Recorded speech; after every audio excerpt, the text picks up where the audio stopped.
യഹോവേ, നിന്റെ ന്യായപ്രമാണത്തിൽ അത്ഭുതമുള്ള കാര്യങ്ങളെ കാണുവാൻ തക്കവണ്ണം എൻ്റെ ഹൃദയക്കണ്ണുകളെ നീ പ്രകാശിപ്പിക്കണമേ.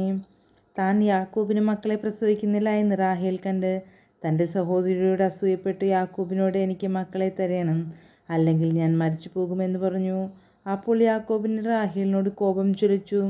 നിനക്ക് ഗർഭഫലം തരാതിരിക്കുന്ന ദൈവത്തിൻ്റെ സ്ഥാനത്തോ ഞാനെന്ന് പറഞ്ഞു. അതിന് അവൾ, എൻ്റെ ദാസി ബിൽഹ ഉണ്ടല്ലോ, അവളുടെ അടുക്കൽ ചെല്ലുക, അവൾ എൻ്റെ മടിയിൽ പ്രസവിക്കട്ടെ, അവളാൽ എനിക്ക് മക്കളുണ്ടാകുമെന്ന് പറഞ്ഞു. അങ്ങനെ അവൾ തൻ്റെ ദാസി ബിൽഹയെ അവന് ഭാര്യയായി കൊടുത്തു. യാക്കോബ് അവളുടെ അടുക്കൽ ചെന്നു. ബിൽഹ ഗർഭം ധരിച്ചു യാക്കോബിന് ഒരു മകനെ പ്രസവിച്ചു. അപ്പോൾ റാഹേൽ, ദൈവം എനിക്ക് ന്യായം നടത്തി, എൻ്റെ അപേക്ഷ കേട്ടു, എനിക്കൊരു മകനെ തന്നു എന്ന് പറഞ്ഞു. അതുകൊണ്ട് അവന് ദാൻ എന്ന് പേരിട്ടു. റാഹേലിൻ്റെ ദാസി ബിൽഹ പിന്നെയും ഗർഭം ധരിച്ചു. യാക്കോബിന് രണ്ടാമതൊരു മകനെ പ്രസവിച്ചു. ഞാൻ എൻ്റെ സഹോദരിയോട് വലിയൊരു പോർ പൊരുത് ജയിച്ചുമിരിക്കുന്നു എന്ന് റാഹേൽ പറഞ്ഞു. അവന് നഫ്താലി എന്ന് പേരിട്ടു. തനിക്ക് പ്രസവം നിന്നുപോയി എന്ന് ലേയ കണ്ടാറെ തൻ്റെ ദാസി സിൽപ്പയെ വിളിച്ച് അവളെ യാക്കോബിന് ഭാര്യയായി കൊടുത്തു. ലേയയുടെ ദാസി സിൽപ്പ യാക്കോബിന് ഒരു മകനെ പ്രസവിച്ചു. അപ്പോൾ ലേയ ഭാഗ്യം എന്ന് പറഞ്ഞ് അവന് ഗാദ് എന്ന് പേരിട്ടു.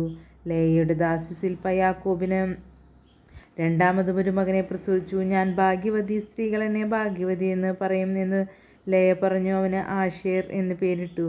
ഗോതമ്പ് കൊയ്ത്ത് കാലത്ത് രൂബേൻ പുറപ്പെട്ട് വയലിൽ ദൂദായിപ്പഴം കണ്ട് തൻ്റെ അമ്മയായ ലേയയുടെ അടുക്കൽ കൊണ്ടുവന്നു. റാഹേൽ ലേയയോട്, നിൻ്റെ മകൻ്റെ ദൂദായിപ്പഴം കുറേ എനിക്ക് തരയണമെന്ന് പറഞ്ഞു. അവൾ അവളോട്, നീ എൻ്റെ ഭർത്താവിനെ എടുത്തത് പോരായോ, എൻ്റെ മകൻ്റെ ദൂദായിപ്പഴവും കൂടി നിനക്ക് വേണമോ എന്ന് പറഞ്ഞതിന് റാഹേലാകട്ടെ, നിൻ്റെ മകൻ്റെ ദൂദായിപ്പഴത്തിന് വേണ്ടി ഇന്ന് രാത്രി അവൻ നിന്നോടുകൂടെ ശയിച്ചു കൊള്ളട്ടെ എന്ന് പറഞ്ഞു. യാക്കോബ് വൈകുന്നേരം വയലിൽ നിന്ന് വരുമ്പോൾ ലേയ അവനെ എതിരേറ്റു ചെന്നു. നീ എൻ്റെ അടുക്കൽ വരണം, എൻ്റെ മകൻ്റെ ദൂദായിപ്പഴം കൊണ്ട് ഞാൻ നിന്നെ കൂലിക്ക് വാങ്ങിയിരിക്കുന്നു എന്ന് പറഞ്ഞു. അന്ന് രാത്രി അവൻ അവളോടുകൂടെ ശയിച്ചു. ദൈവം ലേയയുടെ അപേക്ഷ കേട്ടു. അവൾ ഗർഭം ധരിച്ച് യാക്കോബിന് അഞ്ചാമതൊരു മകനെ പ്രസവിച്ചു. അപ്പോൾ ലേയ, ഞാൻ എൻ്റെ ദാസിയെ എൻ്റെ ഭർത്താവിന് കൊടുത്തതുകൊണ്ട് ദൈവം എനിക്ക് കൂലിയായി തന്നു എന്ന് പറഞ്ഞ് അവന് ഈസാഖാർ എന്ന് പേരിട്ടു. ലേയ പിന്നെയും ഗർഭം ധരിച്ചു. യാക്കോബിന് ആറാമതൊരു മകനെ പ്രസവിച്ചു. ദൈവം എനിക്കൊരു നല്ല ദാനം തന്നിരിക്കുന്നു, ഇപ്പോൾ എൻ്റെ ഭർത്താവ് എന്നോടുകൂടെ വസിക്കും. ഞാൻ അവന് 6 മക്കളെ പ്രസവിച്ചുവല്ലോ എന്ന് ലേയ പറഞ്ഞു. അവന് സെബൂലൂൻ എന്ന് പേരിട്ടു. അതിൻ്റെ ശേഷം അവൾ ഒരു മകളെ പ്രസവിച്ചു. അവൾക്ക് ദീന എന്ന് പേരിട്ടു. ദൈവം റാഹേലിനെ ഓർത്തു. ദൈവം അവളുടെ അപേക്ഷ കേട്ടു, അവളുടെ ഗർഭത്തെ തുറന്നു. അവൾ ഗർഭം ധരിച്ചൊരു മകനെ പ്രസവിച്ചു. ദൈവം എൻ്റെ നിന്ദ നീക്കിക്കളഞ്ഞിരിക്കുന്നു എന്ന് പറഞ്ഞു. യഹോവ എനിക്കിനിയും ഒരു മകനെ തരുമെന്നും പറഞ്ഞ് അവന് യോസഫ് എന്ന് പേരിട്ടു. റാഹേൽ യോസഫിനെ പ്രസവിച്ച ശേഷം യാക്കോബ് ലാബാനോട്, ഞാൻ എൻ്റെ സ്ഥലത്തേക്കും ദേശത്തേക്കും പോകുവാൻ എന്നെ അയക്കണം. ഞാൻ നിന്നെ സേവിച്ചതിൻ്റെ പ്രതിഫലമായ എൻ്റെ ഭാര്യമാരെയും മക്കളെയും എനിക്ക് തരണം. ഞാൻ പോകട്ടെ, ഞാൻ നിന്നെ സേവിച്ച സേവ നീ അറിയുന്നുവല്ലോ എന്ന് പറഞ്ഞു. ലാബാൻ അവനോട്, നിനക്ക് എന്നോട് ദയുണ്ടെങ്കിൽ പോകരുതേ, നിന്റെ നിമിത്തം യഹോവ എന്നെ അനുഗ്രഹിച്ചു എന്ന് എനിക്ക് ബോധ്യമായിരിക്കുന്നു. നിനക്ക് എന്ത് പ്രതിഫലം വേണമെന്ന് പറക, ഞാൻ തരാമെന്ന് പറഞ്ഞു. അവൻ അവനോട്, ഞാൻ നിന്നെ എങ്ങനെ സേവിച്ചു എന്നും നിന്റെ ആട്ടിൻകൂട്ടം എൻ്റെ പക്കൽ എങ്ങനെയിരുന്നു എന്നും നീ അറിയുന്നു.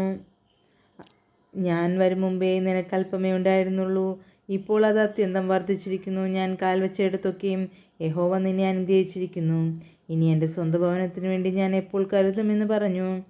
ഞാൻ നിനക്ക് എന്ത് തരണമെന്ന് അവൻ ചോദിച്ചതിന് യാക്കോബ് പറഞ്ഞത്, നീ ഒന്നും തരേണ്ട, ഈ കാര്യം നീ ചെയ്തു തന്നാൽ ഞാൻ നിൻ്റെ ആട്ടിൻകൂട്ടത്തെ ഇനിയും മേയിച്ചു പാലിക്കാം. ഞാൻ ഇന്ന് നിൻ്റെ എല്ലാ കൂട്ടങ്ങളിലും കൂടി കടന്ന് അവയിൽ നിന്ന് പുള്ളിയും മറവുമുള്ള ആടുകളെയൊക്കെയും ചെമ്മരിയാടുകളിൽ കറുത്തതിനെയൊക്കെയും കോലാടുകളിൽ പുള്ളിയും മറവുമുള്ളതിനെയും വേർതിരിക്കാം. അതെൻ്റെ പ്രതിഫലമായിരിക്കട്ടെ. നാളെ ഒരിക്കൽ എൻ്റെ പ്രതിഫലം സംബന്ധിച്ച് നീ നോക്കുവാൻ വരുമ്പോൾ എൻ്റെ നീതി തെളിവായിരിക്കും. കോലാടുകളിൽ പുള്ളിയും മറവുമില്ലാത്തതും ചെമ്മരിയാടുകളിൽ കറുത്ത നിറമില്ലാത്തതുമെല്ലാം മോഷ്ടിച്ചതായി എണ്ണാം. അതിന് ലാബാൻ, നീ പറഞ്ഞതുപോലെ ആവട്ടെ എന്ന് പറഞ്ഞു. അന്ന് തന്നെ അവൻ വരയും മറവുമുള്ള മുട്ടാടുകളെയും പുള്ളിയും മറവുമുള്ള പെൺകോലാട്ടുകളെയും ഒക്കെയും വെണ്മയുള്ളതിനെയൊക്കെയും ചെമ്മരിയാടുകളിൽ നിന്ന് കറുത്ത നിറമുള്ളതിനെയൊക്കെയും വേർതിരിച്ചു അവൻ്റെ പുത്രന്മാരുടെ കയ്യിൽ ഏൽപ്പിച്ചു. അവൻ തനിക്കും യാക്കോബിനും ഇടയിൽ 3 ദിവസത്തെ വഴി അകലം വെച്ചു. ലാബാൻ്റെ ശേഷമുള്ള ആട്ടിൻകൂട്ടങ്ങളെ യാക്കോബ് മേയിച്ചു. എന്നാൽ യാക്കോബ് പുനവൃക്ഷത്തിൻ്റെയും ബദാം വൃക്ഷത്തിൻ്റെയും അരിഞ്ഞൽ വൃക്ഷത്തിൻ്റെയും പച്ചക്കൊമ്പുകളെ എടുത്ത് അവയിൽ വെള്ള കാണത്തക്കവണ്ണം വെള്ളവരയായി തോലുരിച്ചു.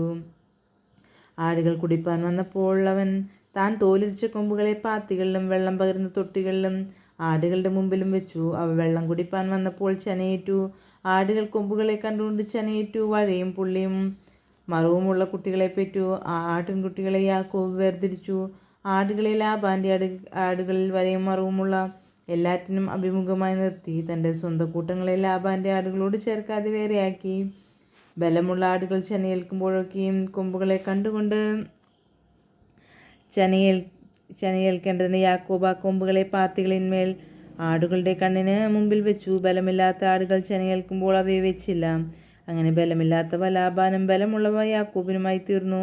അവൻ മഹാസമ്പന്നനായി. അവന് വളരെ ആടുകളും ദാസിദാസന്മാരും ഒട്ടകങ്ങളും കഴുതകളും ഉണ്ടാകുകയും ചെയ്തു. ദൈവമേ, സ്തുതിക്ക് യോഗ്യമാവുന്നു. ബാറയ്ക്കുമോർ.